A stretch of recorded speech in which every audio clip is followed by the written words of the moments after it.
ibu hamil menyusui. Nah, untuk kelanjutannya nyetrum. Enggak apa-apa nyetrum, sakit sedikit. Meski kita tidak puasa di bulan Ramadan, ibu hamil. Iya. Nah, kalau Jadi bapak hamil enggak ada. Mungkin nanti kalau besar pun itu enggak hamil nggak kalau hamil. bapak-bapak. bapak buncit katanya. Iya. Tuh. Berapa? Masalah zakat ini teman-teman perlu tahu, di episode selanjutnya kita akan bahas masalah zakat karena ini masih di bulan Bulan Ramadan. Ramadan. Bersama-sama dijelaskan di sini. Iya. Ya nanti Mas Supar masuk enggak? Nah, gitu. Nah, Syukur-syukur intinya masuk. di situ masuk enggak? Siapa sih yang boleh nggak puasa gitu di bulan Ramadan gitu loh maksudnya. Itu diameter 92,2. Itu satu mood Itu gitu. satu mud. Di dalam bepergian ini bepergian yang tidak mengandung unsur-unsur maksiat. Berpuasa di bulan Ramadan. Nyetrum lagi nih. Ini Mas Uji nih.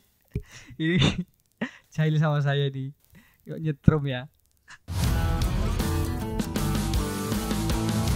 Assalamualaikum warahmatullahi wabarakatuh. Waalaikumsalam warahmatullahi wabarakatuh. Selamat malam Kang Agus. Selamat malam. Oke, Mas baik Supar. teman-teman di rumah masih bareng kita di sini.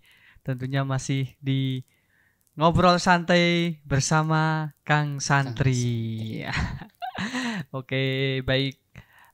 Ngomong-ngomong ngobrol santai ini bulan Ramadan ini Kang. Iya, masih bulan Ramadan. Bagaimana setelah sekitar ya 15 hari Setengah bulan. Nah, tidak setengah makan bulan. siang nih. Tidak makan siang. Masih sehat Kang Agus? Alhamdulillah masih sehat. Masih sehat, masih semangat, Masih. kuat ibadah gitu. Amin.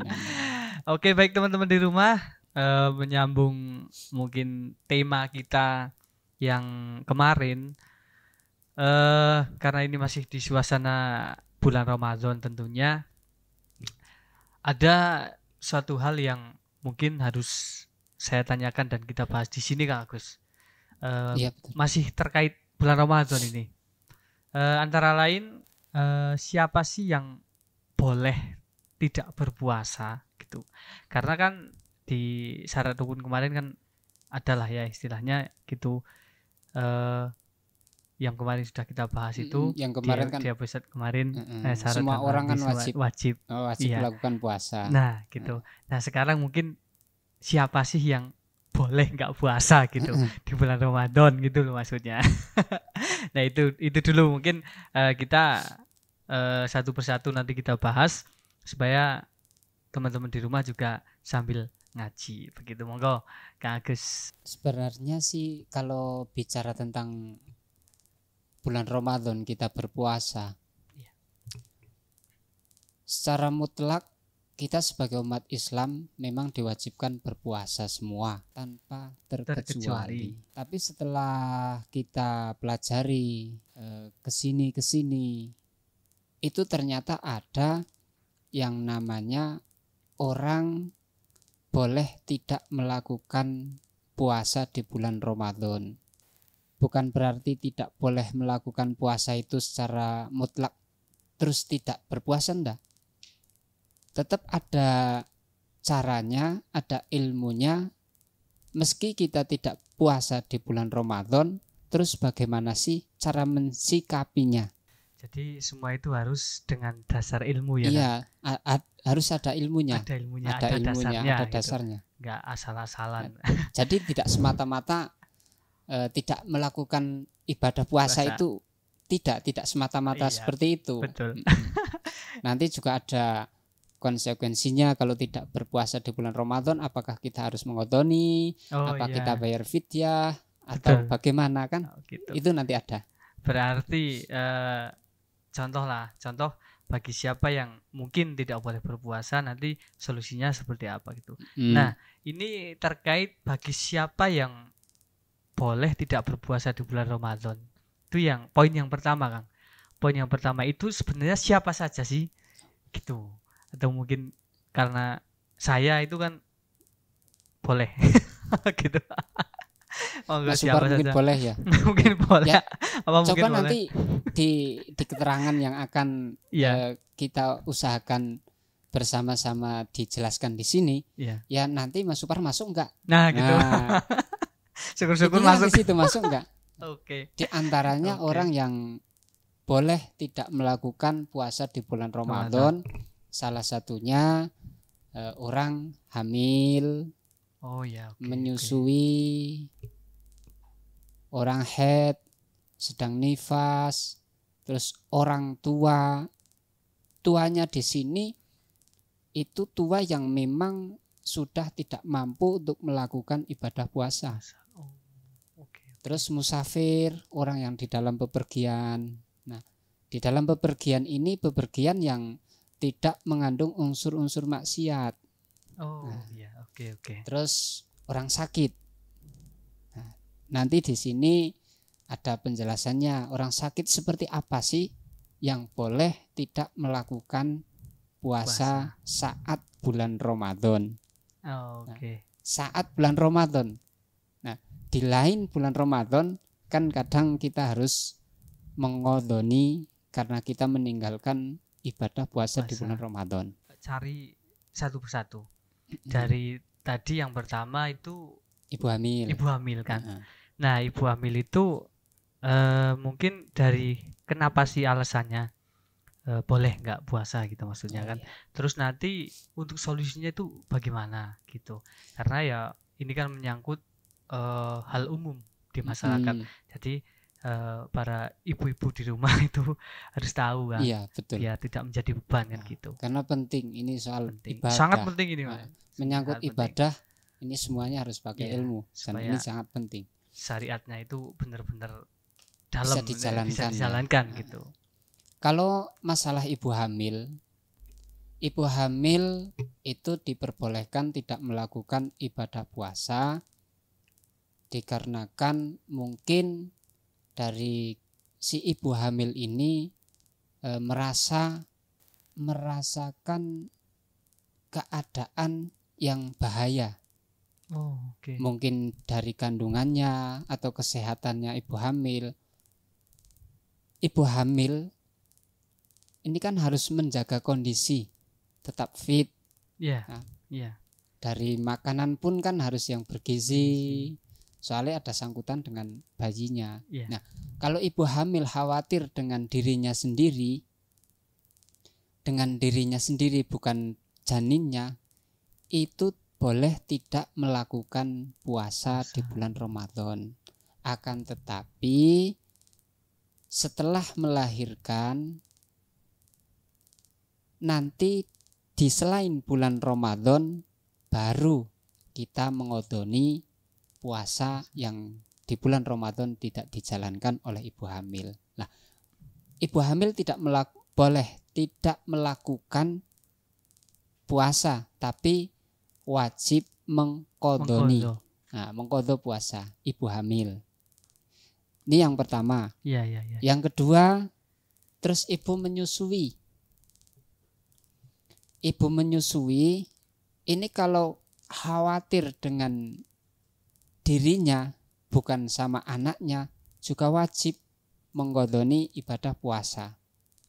Boleh tidak melakukan puasa di bulan Ramadan, akan tetapi dia wajib melakukan qadha di selain bulan Ramadan. Terus yang ketiga ini ibu hamil atau ibu menyusui khawatir akan dirinya dan khawatir kepada anaknya. Mungkin kalau di bulan Ramadan kalau berpuasa tidak makan, ini mungkin khawatir akan air susunya itu berkurang. Terus kesehatan anak itu nanti bisa berpengaruh di kesehatan anak. Nah, kalau kita khawatir kedua-duanya, khawatir dengan dirinya sendiri terus khawatir ke anaknya, itu wajib ngodoni, juga wajib membayar fidyah. Tadi kan yang di awal itu kan yang ibu hamil, terus ibu menyusui, itu ada kalimat yang tidak membayar fidyah, sedangkan ini kan ada kan. Nah, ini tuh sebenarnya apakah yang ibu hamil itu hanya mengqadha setelah kelahiran itu sendiri, atau mungkin contoh di bulan puasa ini contoh, iya betul, tidak bisa berpuasa, terus setelah melahirkan itu kan otomatis kan wajib qadha. Selain qadha itu sebenarnya ada fidyah, bayar fidyah juga nggak, Kang? Kalau khusus ibu hamil dan ibu menyusui, kalau memang khawatirnya cuman kepada dirinya sendiri bukan ke anaknya, atau khawatir cuman ke anaknya.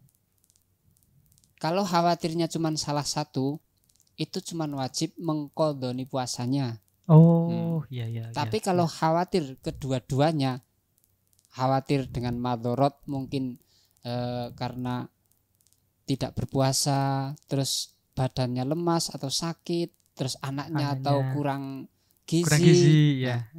Cara kalau sekarang kan banyak kasus stunting. Nah, itu. Mungkin kan di situ juga, mungkin bisa pengaruh dari produksi ASI itu. Iya, betul. Lah kalau khawatirnya dari dua-duanya, khawatir dirinya sendiri sama khawatir pada anaknya, itu dua-duanya wajib ngodoni juga wajib membayar fidyah. Itu kalau khawatir keduanya. Tapi cuman kalau salah satu itu enggak wajib bayar fidyah, cuman wajib qadhani puasa. Itu. Oke. Itu masalah ibu hamil. Iya. Kalau bapak hamil enggak ada. Mungkin kalau besar pun itu enggak hamil kalau bapak-bapak. Bapak buncit adanya. Bapak buncit. Om itu namanya, Kang. Nah, lanjut terkait bayar fidyah ini. Kalau mungkin secara logika itu ya mungkin bisa lah ibu hamil itu khawatir akan anaknya. Cuman anaknya maksudnya. Karena mungkin untuk dari tubuh si ibunya sendiri mungkin kuat. Terus khawatirnya nanti ke janinnya. Nah, itu kan berarti cuman khawatir satu unsur, Kang. Iya, cuman satu pihak kan. Nah, berarti itu tidak wajib membayar fidyah. Begitu juga dengan ibu menyusui. Iya. Nah, kalau beliau mungkin khawatir tidak ada susunya, terus nanti perkembangan anaknya dalam tanda kutip tidak bisa sesuai dengan yang lain gitu, itu berarti kan cuma satu. Tapi kalau udah dua unsur berarti harus bayar fidyah. Oke, nah. Itu terkait si ibu hamil. Ibu hamil. Selama ini ternyata saya pun mikirnya itu kalau ibu hamil tidak puasa itu harus qadha dan harus bayar fidyah. Selama ini itu saya persepsinya seperti itu, Kang. Ternyata kalau dibedah dari ilmunya, dari pakarnya itu ternyata ada toleransi. Betul. Tidak semuanya terus harus qadha dan fidyah. Oke. Jadi ternyata tidak memberatkan. Kalau kita tahu ilmunya apapun itu ternyata tidak memberatkan ya, Kang. Betul. Nah, ini untuk qadha sendiri berarti nanti setelah melahirkan kan. Setelah melahirkan kan otomatis menyusui. Nah, itu kalau ketabrak itu nanti gimana, Kang? Misal sudah sampai nyampe puasa bulan Ramadan yang depan ya. Bulan Ramadan tahun depan. Nah, itu hukumnya gimana itu? Kalau sampai bulan depan, bulan Ramadan yang akan datang kok belum mengqadha puasa, tetap masih ada kewajiban qadha. Ya, mungkin di tahun yang kedepannya lagi tetap masih ada kewajiban qadha puasa. Misal contoh gini, ibu yang hamil karena khawatir sebelah pihak, cuman satu pihak dari ibunya saja kan, kalau di awal kan nggak wajib bayar fidyah. Ya, betul. Cuman qadha. Terus sampai bulan Ramadan yang akan datang belum mengqadha puasa, tetap nanti masih diwajibkan qadha puasa dan ditambahi membayar fidyah. Oke.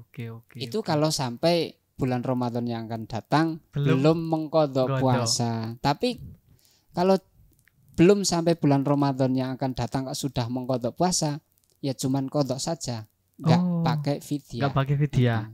Berarti seumpama bulan Ramadan ini beliau hamil, terus nanti kan lahir itu mungkin hampir ke puasa depan. Nah, otomatis kan belum bisa mengqadhanya. Jadi bulan Ramadan depan, hari raya depan itu membayar fidyah dulu. Bayar fidyah dulu bisa, nggak harus ketika berpuasa langsung sekalian bayar fidyah. Fidyah. Itu tidak seperti itu konsepnya. Konsepnya boleh qadha dulu, boleh fidyah dulu, boleh bersamaan. Boleh bersamaan. Oh, ternyata memang kalau tahu ilmunya itu apa ya, indah. Sebenarnya kasus yang seperti ini hampir sama dengan kita. Mungkin kita ya, kita kan bukan ibu hamil. Di sela-sela waktu mungkin kita kadang tidak melakukan puasa. Kita pakai kaum laki-laki ya, bukan perempuan. Kaum laki-laki pernah bolong 1 kali tidak berpuasa. Kok sampai sampai tahun depan, sampai bulan Ramadan depan kita belum mengqadha puasa, ya otomatis kita sama dengan ibu yang tadi. Tetap qadha puasa juga bayar fidyah. Nah, fidyahnya itu kelipatannya berapa? Tergantung kita puasanya yang bolong berapa. Kalau 1 ya berarti fidyahnya 1, kalau 2 ya 2. Oh gitu. Berarti dikalikan berapa kali nggak puasa kita gitu. Iya. Ukuran fidyah itu kalau di dalam kitab-kitab itu kan 1 mud. Mud kalau kita bikin dalam kubus itu diameter 92,2. Itu 1 mud. Itu 1 mud. Nah, yang jadi permasalahan, walaupun sudah jadi kubus, misal 1 gelas ya, beras yang bagus sama yang jelek itu timbangannya beda loh. Oh beda. Gitu. Soalnya berpengaruh di kadar air di dalam beras tersebut. Kan kadang ada beras yang kadar airnya banyak, jadi walaupun sedikit berbobot. Nah, oh iya masuk akal. Ya, kadang ada beras yang kadar airnya sedikit banyak tapi tidak berbobot. Nah, terus mayoritas ini rata-rata memakai ukuran timbangan. Nah, timbangan ada yang mengatakan 1 mud itu 696,67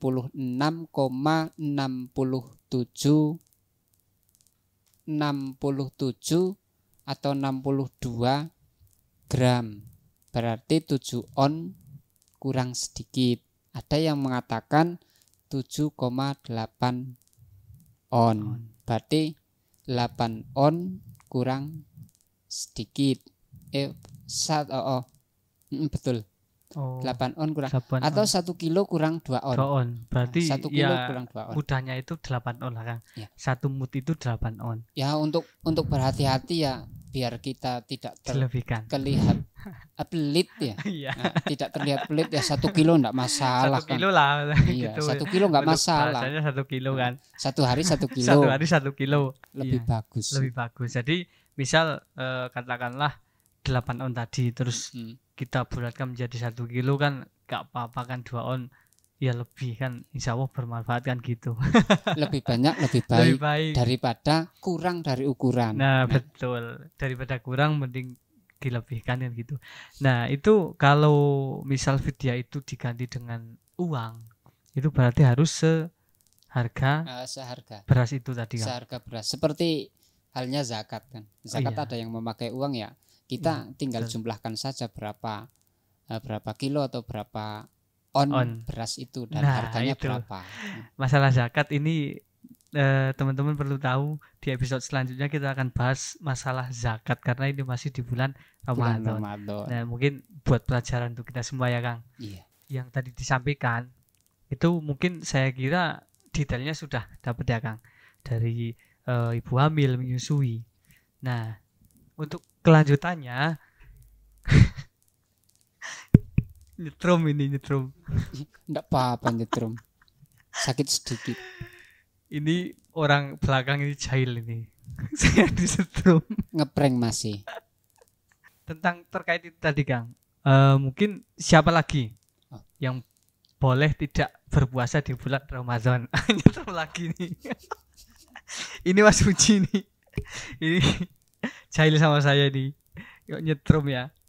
Orang sakit yang sakitnya memang parah. Ya. Seandainya mampu untuk berpuasa, itu lebih bagus berpuasa. Tapi seandainya tidak mampu untuk berpuasa, boleh dia tidak berpuasa. Nah, akan tetapi sama dengan ibu hamil, nanti setelah sakitnya sembuh harus mengqadha puasa. Lah yang jadi pertanyaan, seandainya sakitnya tidak sembuh, sakit yang berkepanjangan atau selamanya kok sakit terus, nah itu gimana? Apakah wajib qadha? Tidak, dia tidak wajib qadha, hanya saja setiap harinya harus mengeluarkan 1 mud. Oh gitu. Nah, kalau sakitnya sakit yang tidak ada harapan untuk sembuh, setiap harinya diganti dengan 1 mud. 1 mud. Tidak mengqadha puasa, tapi setiap harinya 1 mud.